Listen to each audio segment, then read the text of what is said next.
안녕하세요. 오늘도 이렇게 에베소서 강해로 여러분과 함께하게 됨을 참 감사하게 생각합니다. 지난 시간에 이어서 오늘 이제 에베소서 4장 나머지 부분을 살펴볼 텐데요. 우리가 함께 기도하고 이 시간 시작하도록 하겠습니다. 하나님, 오늘도 이렇게 우리로 하여금 하나님의 말씀을 함께 배우고 묵상하고 공부할 수 있는 이 시간을 허락하심을 감사합니다. 에베소서 말씀을 통해 교회가 어떠한 곳인지를 계속해서 공부하게 됩니다. 에베소서 말씀을 통해 교회에 나아갈 그런 방향을 우리가 계속해서 배우게 됩니다. 하나님이 애초에 우리에게 계획하신 아름다운 교회의 모습을 우리가 배움으로 우리가 그 모습대로 살아갈 수 있도록 늘 함께해 주세요. 감사합니다. 예수님의 이름으로 기도드립니다. 아멘. 우리가 지난 시간에 이어서 이제 에베소서 4장 15절부터 32절 마지막까지 좀 보도록 하겠습니다. 챕터는 그 15, 16, 17 보도록 하겠습니다. 먼저 에베소서 4장 15절부터 20절 내용을 말하고 있는 챕터 15번째, 페이지로는 211쪽입니다. 211쪽을 펴시거나 아니면 성경 에베소서 4장 15절부터 20절까지의 말씀을 펴시면 우리가 함께 좀 볼 수 있을 것 같습니다. 이 말씀 우리가 먼저 읽고 오늘 좀 시작하도록 하겠습니다. 함께 읽겠습니다. 시작. 오직 사랑 안에서 참된 것을 하여 범사에 그에게까지 자랄지라. 그는 머리니 곧 그리스도라. 그에게서 온 몸이 각 마디를 통하여 도움을 받음으로 연결되고 결합되어 각 지체의 분량대로 역사하여 그 몸을 자라게 하며 사랑 안에서 스스로 세우느니라. 그러므로 내가 이것을 말하며 주 안에서 증언하노니 이제부터 너희는 이방인이 그 마음에 허망한 것으로 행함같이 행하지 말라. 그들의 총명이 어두워지고 그들 가운데 무지함과 그들 마음이 굳어짐으로 말미암아 하나님의 생명에서 떠나 있도다. 그들이 감각 없는 자가 되어 자신을 방탕에 방임하여 모든 더러운 것을 욕심으로 행하되 오직 너희는 그리스도를 그같이 배우지 아니하였느니라. 아멘. 이 말씀은 우리가 어떻게 주 안에서 자라갈 것인가에 대해서 배우고 있습니다. 우리가 지난 시간에 뭐에 대해서 배웠냐면 우리가 하나님은 이제 교회에 여러 가지 은사를 주셔서 하나님의 몸을 온전히 세우셨고 그 세워진 그 상태에서 우리가 함께 자라가야 한다. 어린아이의 모습에서 우리가 점차 자라감으로 교회의 온전한 모습, 예수 그리스도가 머리 된 교회의 몸이라면 예수 그리스도가 이미 장성했다면 몸도 따라 자라가야 한다. 머리는 완전 어른인데 몸은 아직도 어린아이의 모습에 머물러 있고 단단한 음식을 절대 섭취하지 못한다면 그 몸이 건강하다 말할 수 없습니다. 생각은 정말 어린아이가 말은 되게 어른스럽게 하고 생각은 정말로 굉장히 어른스러운데 몸은 아직도 이제 걸음마를 떼는 상황이라면 사실 우리는 이 모습을 보고 누구든 이상하다고 여길 것입니다. 그렇기 때문에 교회는 궁극적으로 머리이신 예수님의 수준까지 자라가서 그 몸의 균형을 맞추는 그런 삶을 살아야 한다. 그런 교회가 만들어져야 한다라는 사실에 대해서 우리가 확실히 인식하고 살아가야 한다는 것입니다. 그래서 오늘 말씀 우리가 15절부터 좀 보도록 하겠습니다. 15절 말씀입니다. 오직 사랑 안에서 참된 것을 하여 범사에 그에게까지 자랄지라. 그는 머리니 곧 그리스도라. 사랑 안에서 참된 것을 하여. 제가 에베소서에서 굉장히 많이 반복되고 있는 말이 있다라고 말씀드렸는데 그 말은 바로 주 안에서라는 표현입니다. 교회의 본질, 교회의 핵심은 우리가 주 안에 속하여 있음을 인정하는 공동체라는 그런 의미겠죠. 근데 여기서 사랑 안이라고 말합니다. 사랑 안에서 참된 것을 하여, 즉 하나님이 사랑이시고 예수 그리스도가 우리에게 보여주신 최고의 가치가 사랑이기 때문에 우리가 그 하나님이 우리에게 보여주신 그 최고의 가치 안에서 우리가 참된 것을 하는 것이 우리의 삶에 굉장히 균형 있는 모습이다. 그래서 우리가 여기서 범사회라고 말하는데 이 책에도 나와 있듯이 범사회라는 말은 일반적으로 성경에 쓰이는 범사, 모든 일뿐만 아니라 이 상황에서는 우리가 전인격적으로, 그러니까 우리의 삶의 모든 것, 우리의 인성이나 우리의 지성이나 이런 모든 것이 예수님에게까지 자라야 한다. 왜냐? 예수님이 우리의 머리, 곧 우리의 머리로 우리를 지배하고 다스리고 계시기 때문이다.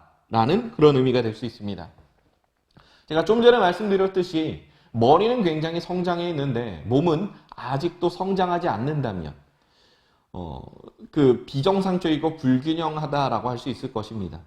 그런 게 딱 사춘기입니다. 뭐냐면 머리 그 신체도 이렇게 자라지만 머리가 굉장히 발달하는 시기가 바로 사춘기인데요. 뇌가 균형 있게 한순간에 자란다면 그것은 굉장히 건강하게 잘 자랄 수 있겠지만 사춘기의 특징이 이제 그런 겁니다. 뇌의 한쪽만 갑작스럽게 자라다 보니까 이제 감정을 제대로 처리할 수 없고 이제 그동안은 뭔가 이제 성취감, 우리가 유초동부 때는 달란트 잔치로 달란트를 많이 주면 아이들이 거기에 동기부여가 돼서 열심히 하거든요. 그런데 중동부부터는 아이들이 그러지 않아요. 사춘기의 특징은 이제는 어떤 목표를 정한 동기부여라기보다는 이제 어떤 그 가치에 되게 집중하게 되는 때거든요. 그러니까 도덕적인 가치나 아니면 나의 삶의 중요한 가치, 내가 생각하는 그 가치관이 형성돼서 내가 정말로 중요하다 생각하는 가치에 집중하게 되는 시기가 바로 우리 청소년기라고 할 수 있습니다. 그렇기 때문에 우리 중고등부 아이들을 움직이는 가장 핵심적인 방법이 달란트가 될 수가 없습니다. 그 아이들이 보기에 이게 정말로 중요한 것이구나, 이거 정말로 맞는 것이구나라는 이런 납득을 시켜줘야 그때부터는 움직입니다. 그렇기 때문에 아이들에게 내가 이거 사줄 테니까 시험 열심히 봐 라고 하는 말이 초등학교 때까지는 잘 통하지만 사실 중학교 때부터는 그렇게 잘 통하지 않을 수 있다는 거죠.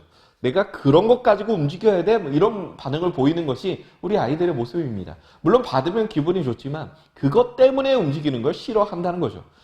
이렇게 그런 불균형 속에서 그 불균형을 잘 견뎌내면 온전한 어른의 모습이 될 수 있는데 그 불균형을 제대로 이겨내지 못한다면 온전한 어른의 모습이다라고 할 수가 없는 것입니다. 그렇기 때문에 정말 중요한 게 뭐냐? 온전한 어른으로서의 모습, 온전한 성인으로서의 모습이 되기 위해서는 균형 있는 성장이 중요한데 머리는 이미 완전히 다 장성한 그리스도입니다. 그렇다면 그 머리에 걸맞는 몸으로서 우리가 자라야 하는데 우리가 뭐에 대해서 자라야 하는가? 바로 사랑이라는 것입니다. 교회는요, 어떤 일을 굉장히 훌륭하게 잘 처리해내고 어떤 일을 전문적으로 처리하는 사람들이 모여서 행복해지는, 그래서 아름다워지는 공동체가 아닌 거죠. 교회 안에는 그리스도의 향기, 즉 사랑이 많이 퍼져나가야 그 몸이 자란 그 상태라고 할 수 있다는 것이죠. 여러분, 그러니까 이제 그런 거죠. 제가 이제 로마서 설교도 이런 부분을 준비하고 있는데 우리가 십계명의 말씀을 지킬 때 로마서에서는 로마서 13장에서는 이제 그런 말씀을 하고 있거든요. 분명히 율법의 완성이라 함은 하나님 사랑과 이웃 사랑이 다 포함되어야 하는데 로마서 13장에는 이웃 사랑만 했는데도 율법의 완성이다라고 말합니다. 이게 왜 그러냐면 우리가 하나님을 어떻게 사랑할까요? 예배를 열심히 드리면 하나님을 사랑하는 것일까요? 우리 눈에 보이지 않는, 아무것도 필요하지 않은, 그러니까 이미 온전하게 가득 차 있는 하나님에게 우리가 어떻게 보탬이 될 수 있고 어떻게 도움이 될 수 있을까요? 사실 현실적이지 않죠. 그러니까 우리 눈에 보이는 이웃을 향한 사랑을 보이는 것, 우리 눈에 보이는 이웃을 향해 우리가 간절히 사랑의 모습을 보이는 것, 이것이 하나님이 우리에게 원하시는 사랑의 궁극적인 모습이라는 거죠. 그러니까 우리가 이웃을 향해 정말로 사랑하는 모습을 보인다면, 우리가 이웃을 향해 정말로 그 사람을 보듬어주고 사랑해 준다면, 우리가 하나님 때문에 이것을 하게 된다면 하나님을 사랑하는 것이나 다름없다라는 것이 로마서 말씀의 핵심입니다. 그러니까 사랑 안에서 자라가야 하는 이유가 여기 있다는 것입니다. 사랑 안에서 참된 것을 하여 자라가는 것이 하나님을 닮는 것이고 하나님의 사랑이 우리 공동체 안에 퍼지는 것이 공동체의 성숙을 결정하는 것이기 때문입니다. 하나님의 말씀을 많이 알고 하나님의 말씀을 많이 내가 배우고 그에 대한 지식이 있다고 말하는데, 그리고 내가 성숙한 그리스도인이라고 말하는데 성경도 많이 압니다. 그리고 찬양도 잘하고 여러 가지 다 봉사도 열심히 합니다. 그런데 그 사람에게서 사랑이 느껴지지 않는다면, 지체를 향한 사랑이 느껴지지 않는다면 그 사람은 그냥 일을 하는 것이죠. 이웃 사랑을 하는 것이 아니라 하나님 사랑을 하는 것이 아니라 그저 일을 하는 것입니다. 그렇기 때문에 정말로 성숙한 그리스도인의 특징은 저는 사랑이 느껴지는 사람, 사랑이 정말로 충만한 사람이라 할 수 있을 것입니다. 진리도 많이 아는 동시에 그 진리 안에서의 사랑을 추구하는 사람. 율법을 많이 안다는 것이 엄격한 사람을 뜻하는 것은 아닙니다. 하나님의 말씀을 많이 알고 율법에 따라 살아가는 사람의 특징은 정말로 사랑이 풍부한 사람이어야 한다는 것이 저의 정말 확고한 신념 중에 하나입니다. 그렇기 때문에 사랑 안에서 자라가야 한다는 것이 바로 여기에 의미가 담겨 있다는 것 기억하시면 좋겠습니다. 16절입니다. 그래서 그에게서 온몸이 각 마디를 통하여 도움을 받음으로 연결되고 결합되어 각 지체의 분량대로 역사하여 그 몸을 자라게 하며 사랑 안에서 스스로 세우느니라. 여러분, 여기서 또한 강조되고 있는 이 사랑 안에서 스스로 세운다라는 말이 너무나도 중요하다는 거죠. 온 몸이 각 마디를 통하여 연합되고 연결되고 결합되어 점점 자라가는데 그 자라가는 자양분이 바로 사랑이라는 겁니다. 그러니까 성숙한 교회는 뭔가 이 코로나 시대에 우리가 영상 예배를 엄청나게 기가 막히게 잘 만들어내는 교회, 예배를 굉장히 짜임새 있게 드리는 교회, 그리고 그 예배를 통해서 많은 사람들이 어떻게든 열심히 있게 나오는 교회가 아니라 그 교회 안에 예수님의 사랑이, 하나님의 사랑이 가득한 교회입니다. 정말로 우리가 추구해야 하는 교회는 누가 봐도 저 교회 정말로 일사불란하게 잘 움직인다라고 평가를 듣는 교회가 아니라 어떻게든 하나님의 사랑이 드러나는 교회라는 것이죠. 누구든 그 교회 가면 하나님의 사랑을 간접적으로나마 경험할 수 있는 그런 교회, 그런 교회가 정말로 성숙한 교회라는 것입니다. 왜냐하면 하나님은 말씀을 통해서 우리에게 일관되게 말씀하시기를 계속해서 사랑에 관해 말씀하시잖아요. 그리고 하나님 자신이 사랑이라 말씀하시잖아요. 그러니까 정말로 중요한 건 사랑이 넘치고 진리 안에서 다른 사람을 세워주고 용납해주고 그래서 그 사람이 자라가도록 기다려주는 것, 너무나도 중요한 것이겠죠. 제가 이전 사역지에서 이제 정말로 나이가 어린 목사님이 한 분 계셨어요. 저보다 10살이 어리니까 지금 26살이겠네요. 그 목사님이 이제 신대원 1학년 때 우리 교회 부임을 했습니다. 근데 목사예요. 신기하죠? 그 케이스를 우리는 보통 이제 군목에서 볼 수 있는 케이스인데요. 군종장교, 그러니까 이제 신학대학원을 졸업하면 곧바로 군인으로 이제 군복무를 하게 되는, 그러니까 대학교에 다닐 때 시험을 봐서 합격을 한 거예요. 정말로 어려운 시험이거든요. 그런데 이제 그렇게 군목 시험을 합격하면 신대원 1학년 때 이제 목사 안수를 받아요. 그런데 이제 축도도 할 수 없고 이제 세례도 줄 수는 없어요. 신대원을 졸업한 다음에 완전히 목사가 됩니다. 그러니까 아직 군대도 갔다 오지 않고 대학 졸업하고 바로 이제 그 신대원에 갔으니까 어린 나이에 목사가 된 거죠.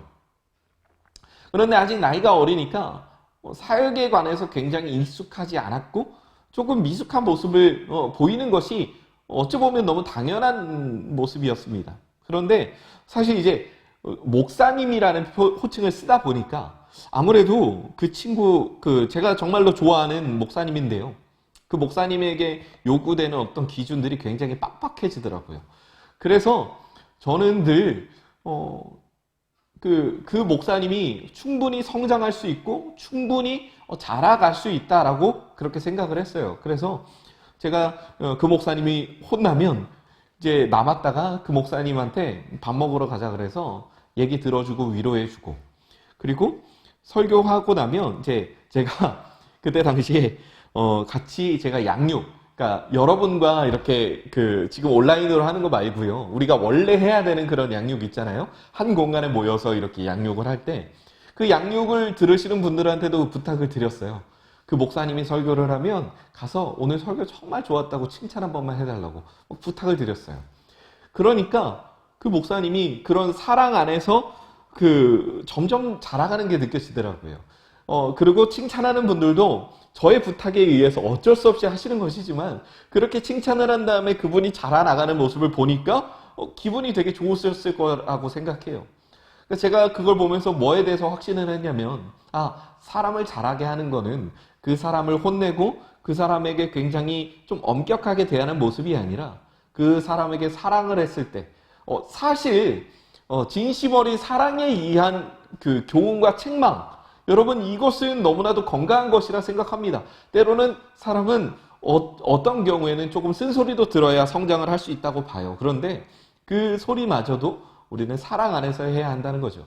그래서 그때 이제 그때 이후로 지금의 이제 제가 그 교회를 사임할 때 그 목사님이 설교하는 걸 들어봤는데 이거 어디 내놔도 빠지지 않을 손색 없는 굉장히 훌륭한 목사님이 됐더라고요. 이제 신대원을 졸업하고 이제 내년 4월에 이제 군대에 갈 준비를 하고 있는데 그 시간 이때까지 그 목사님이 만들어지는 과정을 보니까 앞으로의 사역이 너무나도 기대가 되고 그 목사님의 10년 뒤, 20년 뒤의 모습이 굉장히 훌륭할 것 같다라는 좀 마음이 들었습니다. 그렇기 때문에 우리는 사랑 안에서 서로를 세우고 사랑 안에서 스스로를 세움으로 사랑이라는 자양분으로 자라는 그런 존재라는 것을 여러분이 꼭 기억하시기 바랍니다. 가정 안에서도 결국에 우리 자녀들을 자라게 하는 것도 사랑이더라고요. 저희 집 아이들 이제 쌍둥이가 2.3kg라는 굉장히 좀 미숙아로 태어났는데 그 아이들이 정말 제 아내가 엄마로서 어떻게든 그 아이들의 몸무게를 조금이라도 더 빨리 이렇게 늘리려고 참 많은 공부를 하고 참 많은 연구를 해서 정말로 여러 가지 방법을 다 썼더니 이제는 아이들이 또래 아이들과 비슷하게 태어난 아이들과 몸무게가 비슷해지게 되었습니다. 그러니까 누군가를 자라게 하는 가장 효율적인 방법은 그 사람을 사랑하는 것이라는 사실, 그리고 여러분을 자라게 하는 가장 중요한 것은 하나님의 시선, 하나님의 사랑의 시선으로 여러분을 스스로 바라보는 것이라는 사실을 여러분이 꼭 기억하시기 바랍니다. 이어지는 17절입니다. 그러므로 내가 이것을 말하며 주 안에서 증언하노니 이제부터 너희는 이방인이 그 마음에 허망한 것으로 행함같이 하지 말라. 그러니까 이런 사랑 안에서 스스로 자라나가는 이런 행동들로 말미암아 정말로 사도 바울이 진심으로 말하는데 이방인이 그 마음에 허망한 것으로 행함같이 하지 말라. 이방인이 그 마음에 허망한 것은 무엇일까요? 여러분, 교회라는 공동체는 서로가 분리되어 있는 것 같지만 서로가 하나의 끈으로 연결되어 있는 공동체예요.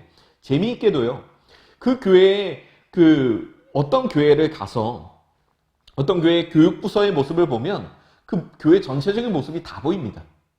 이 굉장히 영적인 것이고 굉장히 신기한 거거든요. 어떤 교육부서가 돌아가는 모습을 보면 그 교회 전체적인 분위기가 거기 그냥 다 녹아 있어요.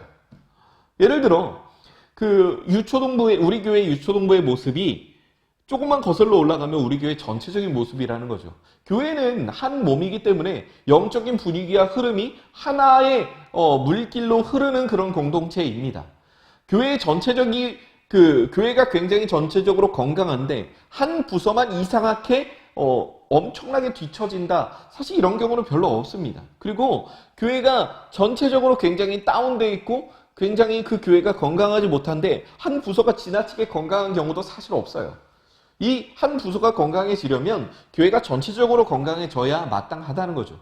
그러니까 재미있게도 교회가 세가족이 계속해서 늘지 않는다면 다른 부서도 전도가 잘 되지 않고요. 그리고 교회 전체적으로 세가족이 많이 늘고 굉장히 건강한 모습을 보인다면 교육부서 전체적으로 굉장히 함께 동반해서 상승하는 그런 모습을 저는 여러 번 봤습니다. 제가 왜 이 말씀을 드리냐면 이방인의 허망한 마음을 우리가 품고 그 안에서 우리가 건강하지 못한 에너지를 발산하게 되면 나뿐만 아니라 다른 사람들 여기에 대해서 굉장히 안 좋은 마음을 품게 되는 것이죠.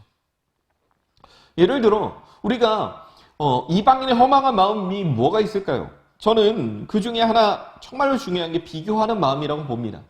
공동체 안에 비교하는 마음으로 서로를 질투하고 서로를 향해 미워하는 마음이 하나 생겨버리면 그 기준이 굉장히 중요한 것으로 한번 퍼져버리면 그 기준대로 서로를 판단하고 그 기준대로 서로를 못살게 굴고 그 기준대로 서로 끼리끼리 어울리게 되는 안 좋은 결과를 낳게 되는 거거든요.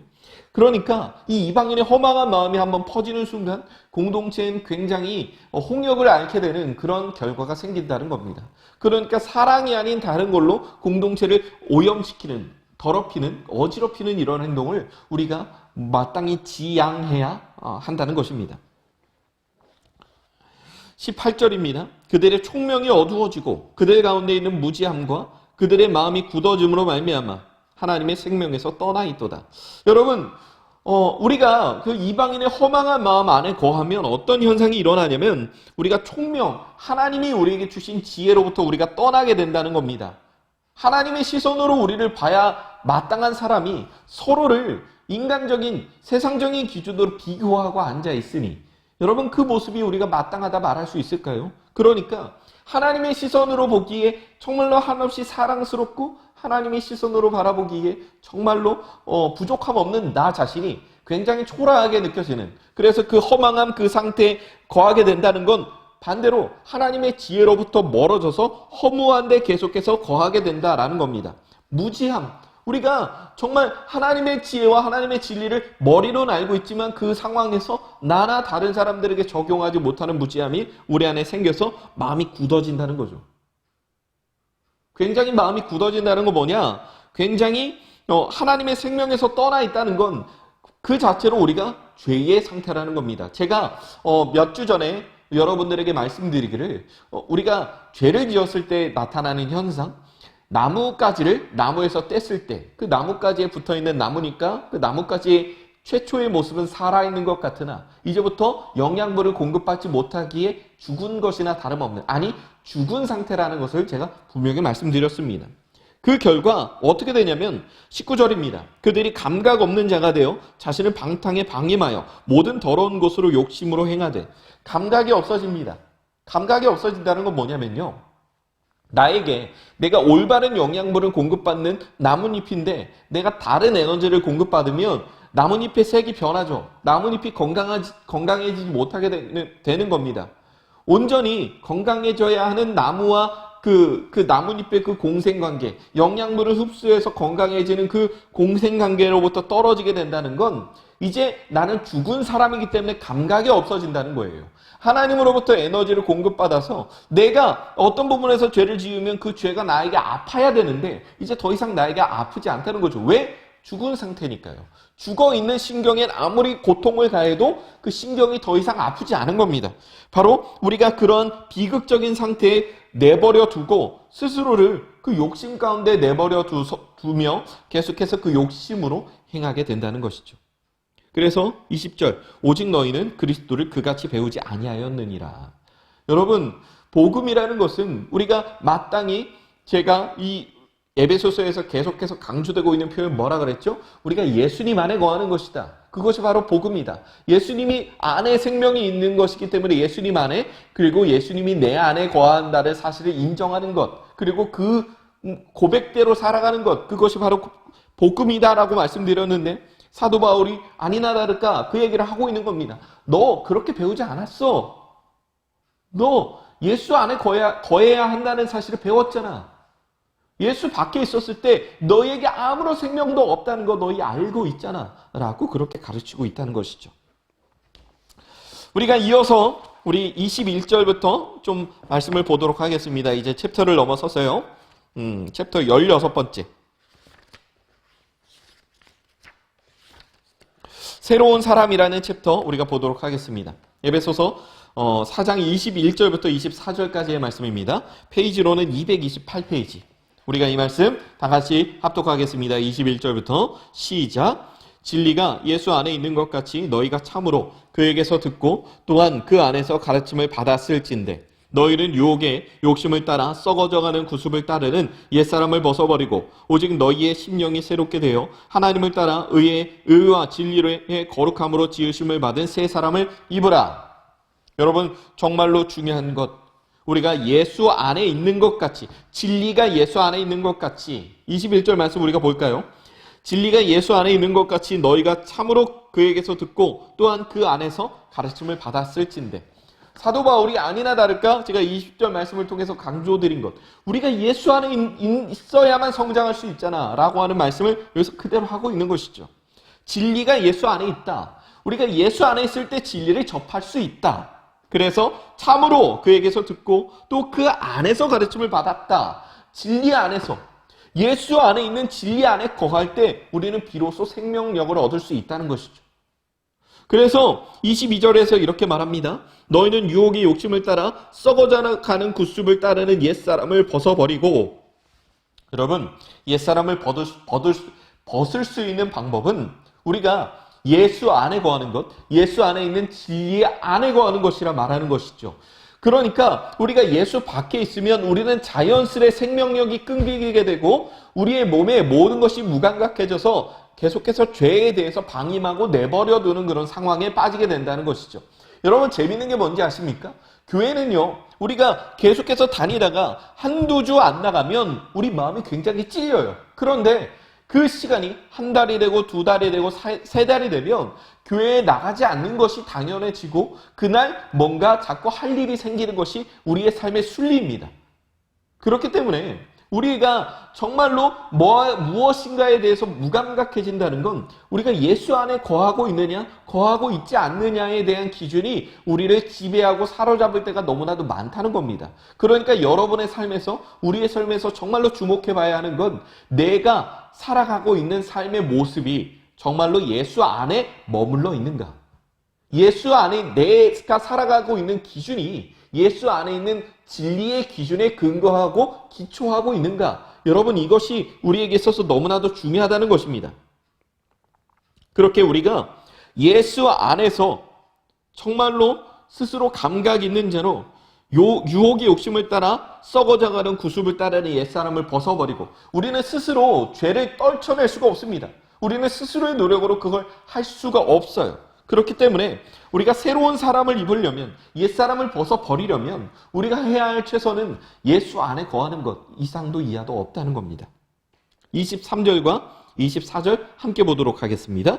오직 너희의 심령이 새롭게 되어 하나님을 따라 의와 진리의 거룩함으로 지으심을 받은 새 사람을 입으라. 여러분, 오직 너희의 심령이 새롭게 되는 방법, 바로 예수 안에 있는 것.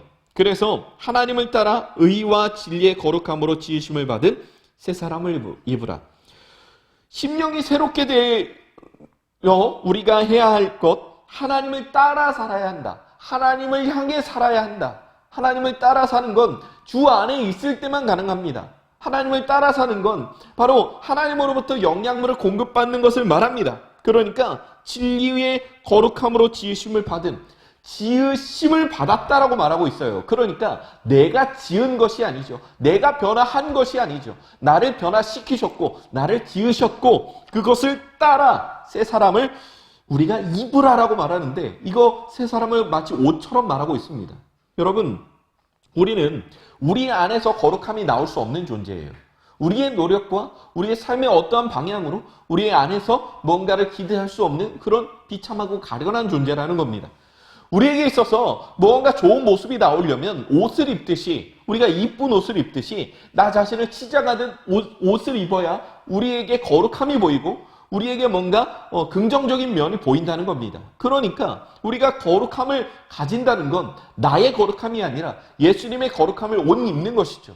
내가 뭔가 선하다면 나의 선이 아니라 예수님의 선을 내가 옷 입어야 한다는 것이죠. 내가 오래 참고 사랑이 있다라고 말한다면 오래 참음과 사랑이라는 예수님의 옷을 우리가 입어야 한다는 것이죠. 그러니까 우리가 온전히 예수 안에 거할 때 그 옷을 입을 수 있다는 얘기입니다. 이렇게 굉장히 핵심적인 내용을 우리에게 전하고 있다는 것이죠. 그러면 우리가 25절부터 32절까지 새로운 삶이라는 주제, 바로 239쪽에 위치했습니다. 우리가 이 말씀 25절부터 32절까지의 말씀 이 시간 다 같이 합독하겠습니다. 시작. 그런즉 거짓을 버리고 각각 그 이웃과 더불어 참된 것을 말하라. 이는 우리가 서로 지체가 됨이라. 분을 내어도 죄를 짓지 말며 해가 지도록 분을 품지 말고 마귀에게 틈을 주지 말라.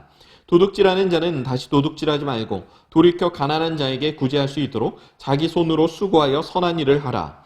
무릇 더러운 말은 너희 입 밖에도 내지 말고 오직 덕을 세우는 데 소용되는 대로 선한 말을 하여 듣는 자들에게 은혜를 끼치게 하라. 하나님의 성령을 근심하게 하지 말라. 그 안에서 너희가 구원의 날까지 인치심을 받아내니라.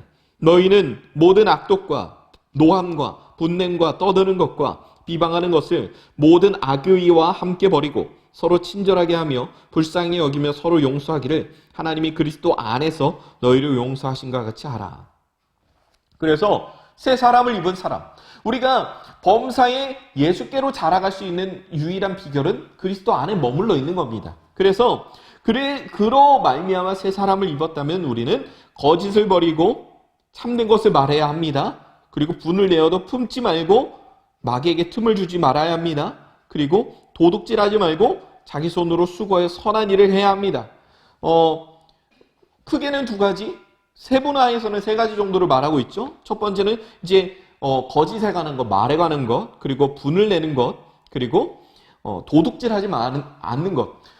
십계명에 관한 그 내용을 말하고 있어요. 십계명에 관해서도 이웃사랑에 관한 계명. 제가 앞서도 말씀드렸지만 왜 이웃사랑의 계명이 중요한가? 이웃사랑의 계명은 우리가 1부터 4계명까지 하나님을 사랑하는 계명을 우리가 진짜 똑바로 지키고 있는지를 보여줄 수 있는 정확한 증거가 5계명부터 10계명까지에 제시되어 있기 때문입니다. 그 마음으로 이웃을 사랑한다면 1부터 4계명까지를 잘 지키는지 보지 않아도 뻔하게 알 수 있다는 것이죠. 진리 안에서 누군가를 사랑하는 사람은 당연히 1부터 4계명에 기초하여 사랑하는 것이기 때문에 그 사람이 하나님을 사랑하는지, 그 사람이 정말로 사랑에 충만한 사람인지는 우리가 불을 보듯 뻔한 그런 모습이라 할 수 있다는 것입니다. 우리가 정말로 중요한 것 25절부터 이 시간 말씀 보도록 하겠습니다. 그런즉 거짓을 버리고 각각 그 이웃과 더불어 참된 것을 말하라. 이는 우리가 서로 지체가 됨이라. 거짓을 버려야 한다. 10계명에서 몇 번째 계명일까요? 거짓은 9번째. 9번째 계명입니다. 그 이웃과 더불어 참된 것을 말하라. 여기서 거짓 증언, 십계명의 거짓 증언도 마찬가지고요. 여기서 거짓을 버려야 한다는 건 이웃을 사랑하는 정말로 핵심적인 계명이긴 합니다. 왜냐하면 이 거짓 증언, 거짓말은 어떤 사람의 생명을 죽이기도 하고 살리기도 하는 굉장히 중요한 수단이거든요. 왜냐하면 지금에서야 재판은 굉장히 과학적인 수사를 통해서 증거를 통해서 재판을 하고 수사를 하잖아요. 그런데 옛날에는 누군가의 증언, 목격자의 증언에 의존하는 경우가 상당히 많았습니다. 그래서 율법에도 어떤 말씀이 있냐면 두세증인법. 두세증인이 하나님 앞에서 맹세하여 이 사람에 대해서 증언을 하는 것은 참되다. 그래서 우리가 사실 교회의 기본적인 구성 단위로 알고 있는 두세 사람이 내 이름으로 모인 중에는 나도 그들과 함께 있느니라라고 하는 이 말씀은 어떤 교회에 대한 말씀이 아니라 이 두세증인법에 대한 판결에 관한 말씀이라는 거죠. 그 마태복음 말씀 앞에 문맥에 보면 무슨 말이 있냐면 어떤 잘못한 사람을 어떻게 판결할 것인가에 대한 문제가 제시가 되고 두세 사람이 내 이름으로 모인 중에는 나도 그들과 함께 있느니라라고 하는 말씀이 주어진다는 것이죠. 그만큼 두세 사람이 나의 이름으로 고백한 증언에는 내가 그 증언을 보증하겠다라고 하는 것이 하나님의 말씀이었거든요. 그렇기 때문에 이웃과 참된 것을 말하라고 하는 것은 그 이웃을 살리기도 하고 죽이기도 하는 정말로 중요한 수단이라는 겁니다. 분을 내어도 죄를 짓지 말고 해가 지도록 분을 품지 말고. 정말 이것이 중요한 것 같습니다. 여러분, 우리가 분을 품는다는 건 누군가를 죽일 수도 있는 그런 모습이에요. 그러니까 우리가 흔히 말해서 우발적 범죄를 말하지 않아요? 누군가에게 우발적으로 폭력을 행사하거나 살인도 우발적 살인이 있어요. 그러니까 대부분의 살인이 우발적 살인에 의한 것입니다. 계획적 살인은 사실 굉장히 흉악범이고요. 우발적 살인, 우리가 서로 다투다가 누군가를 죽이게 되는 경우가 있다는 거죠. 그렇기 때문에 분을 내어도 죄를 짓지 말라는 건 무슨 말이냐면 이 내가 표출되는 것이 나의 마음속에 들끓고 있는 마음으로부터 표출되는 것이 아니라 그리스도 안에 있다면 그리스도의 마음을 표출하라는 것이죠. 나의 인간적인 마음은 그리스도를 옷 입은 내가 나의 마음이 아닌 그리스도의 마음을 표출하기 위해서 해가 지도록 분을 품지 말아야 한다. 그러니까 뭐냐면 분을 품은 마음이 있다면 그 분을 품은 마음의 그 감정을 우리는 빠르게 정리할 줄 알아야 한다는 것입니다. 저도 좀 이제 그런 게 있어요. 저는 좀 기본적으로 이성적인 사람이긴 한데 때때로 좀 감정적으로 제가 자극을 받았을 때 좀 힘들어요. 그래서 저는 제 삶에 제가 정말 중요한 원칙 중에 하나가 있어요. 물론 그걸 100% 지킬 수 있다면 너무 좋겠지만 화가 났을 때는 일단 말을 하지 않습니다. 화가 엄청 나면 일단 절대 말을 안 해요. 누구에게 화를 직접적으로 내지 않으려고 정말 노력을 합니다. 사실 이것 때문에 제 아내가 저에 대해서 너무나도 답답했어요. 화가 난 거 뻔히 아는데 계속 나중에 이야기하자고 하니까. 그런데 제가 정말로 이제 많은 것을 느끼는 게 뭐냐면, 그래서 제가 화가 났을 때 일단 그 화를 아내한테 직접적으로 쏘아붙이거나 한 적은 아직 없는 것 같아요. 얼마 전에 이제 9월 달이 저희 결혼 5주년이었거든요. 아직까지 없습니다. 이것이 제가 눈 감는 날까지 아내에게 계속해서 지속되었으면 좋겠습니다. 정말로 중요한 게 뭐냐면, 화가 났을 때 하는 말은 정말 가시도친말이 나가더라고요. 상대방의 기분을 아랑곳하지 않는, 상대방의 인격을 아랑곳하지 않는 말이 많이 나가는 걸 제가 많이 느끼게 됩니다. 그러니까 화가 났을 때 나는 말을 하면 안 되는 사람이구나라는 걸 이미 저는 20대 때 많이 깨달았어요. 그러니까 화가 났을 때는 말을 아끼는 게 나에게 있어서는 최선이다. 저는 이것을 많이 경험합니다. 그것이 제가 뭐 성숙해서가 아니라 제가 어떻게든 부여잡고 있는 마지막 끈인 거예요. 화가 났을 땐 말하지 않는 것. 저는 화가 났을 땐 소리를 지르면서 화가 내는 사람이 아니라 굉장히 말을 차갑게 하면서 이렇게 막 하나하나 조목조목 따지는 사람이기 때문에 나는 그럴 때 말하면 안 되겠구나 라고 하는 것을 좀 생각하게 됩니다. 그렇게 우리는 분을 품은 상태를 빨리빨리 우리의 감정의 상태를 제어해야 한다는 것 말해줍니다. 그래서 마귀에게 틈을 주지 말아야 합니다. 마귀가 나를 통해 악하게 역사하도록 우리가 마귀의 도구가 되어서는 안 된다는 것이겠죠. 이어지는 28절입니다. 도둑질하는 자는 다시 도둑질하지 말고 돌이켜 가난한 자에게 구제할 수 있도록 자기 손으로 수고하여 선한 일을 하라. 십계명에서 이제 도둑질 8번째 계명에 해당하는 이 도둑질을 하지 말 뿐만 아니라 가난한 자에게 구제할 수 있도록 자기 손으로 수고하여 선한 일을 하라. 그러니까 우리가 이제 그런 거 있잖아요. 외국은 이제 궤도 루팡이라는 만화가 소설이자 만화가 있었고요. 우리나라는 홍길동 소설이 있죠. 홍길동과 뭐 임꺽정도 마찬가지이겠고요. 특징이 뭔가요? 탐과 놀이들, 악한 사람들의 재산을 뺏어다가 가난한 사람들에게 나눠준다라는 것 아니겠어요? 사실 그런데 하나님이 보시기에는 그것도 불의한 그런 모습이라는 것이죠. 도둑질하지 말고 가난한 자에게 우리가 구제할 때 자기 손으로 수고한 것을 주어라.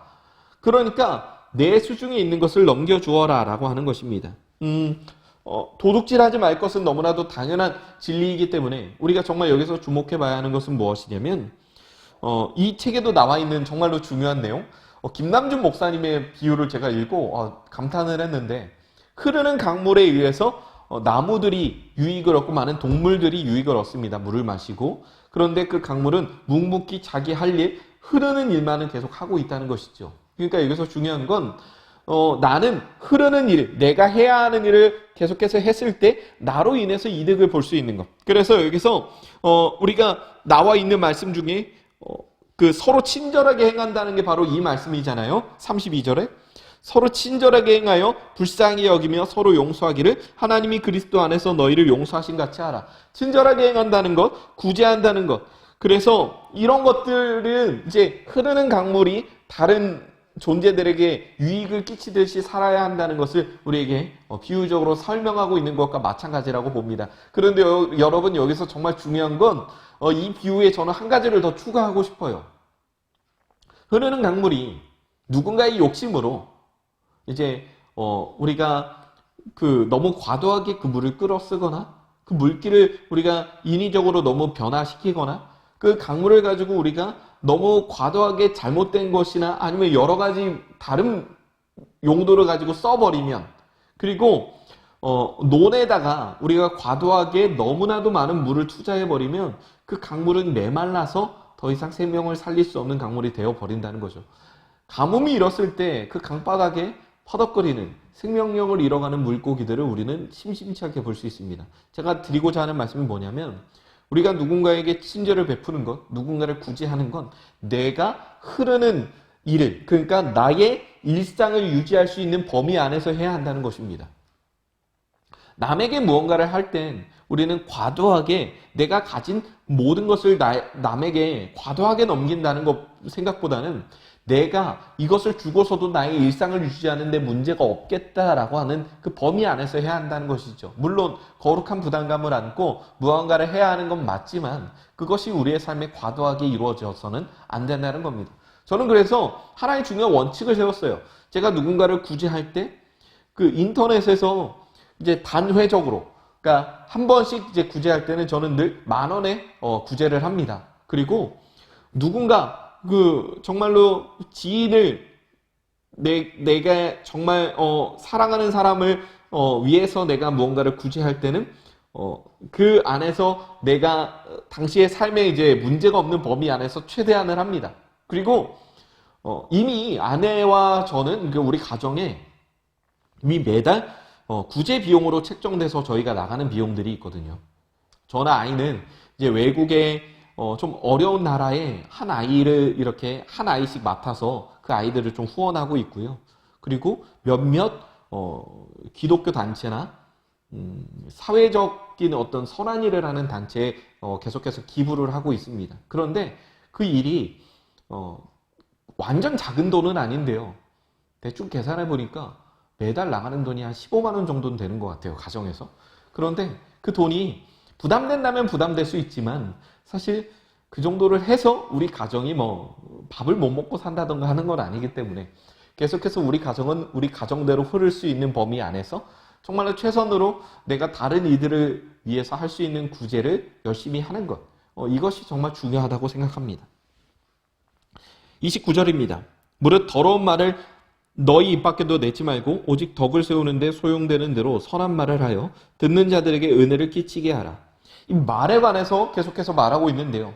이 말은 정말로 우리가 한 번 내뱉으면 주워 담을 수 없기 때문에 이 말이라는 것은 너무나도 중요하다는 겁니다. 거짓 증언, 제가 25절 말씀을 통해서 거짓 증언에 대해서도 한번 말씀을 드렸잖아요. 이 거짓 증언은 다른 사람의 생명을 죽이기도 하고 살리기도 하는 정말 중요한 수단과 동시에 이 더러운 말도 마찬가지입니다. 거짓 증언은 다른 사람의 생명이나 신체를 죽이기도 하고 살리기도 하지만 이 더러운 말은 다른 사람의 심령을 죽이기도 하고 살리기도 합니다. 그렇기 때문에 우리는 최대한 다른 사람을 살리는 말, 다른 사람을 세우는 말을 해야 한다는 것이겠죠.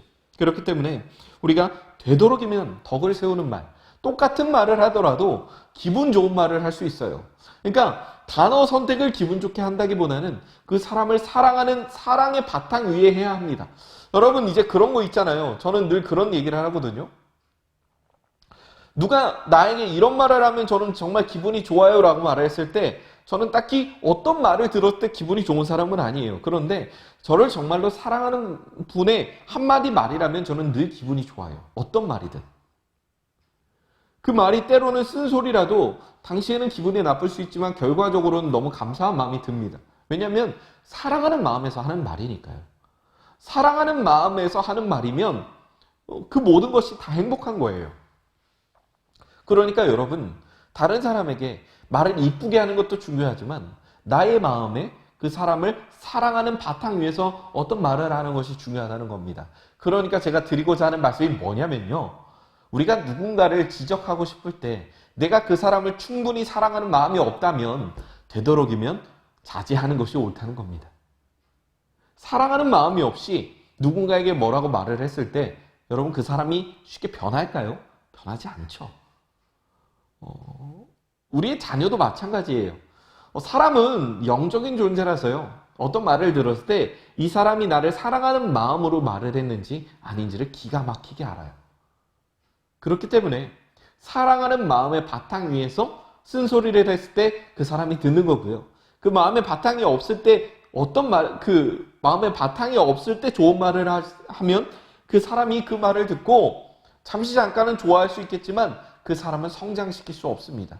여러분 그러니까 정말로 우리가 누구에게 말을 할 때 중요한 건 어떤 단어 선택도 중요하지만 첫째는 마음이라는 것 여러분 꼭 기억하시기 바랍니다.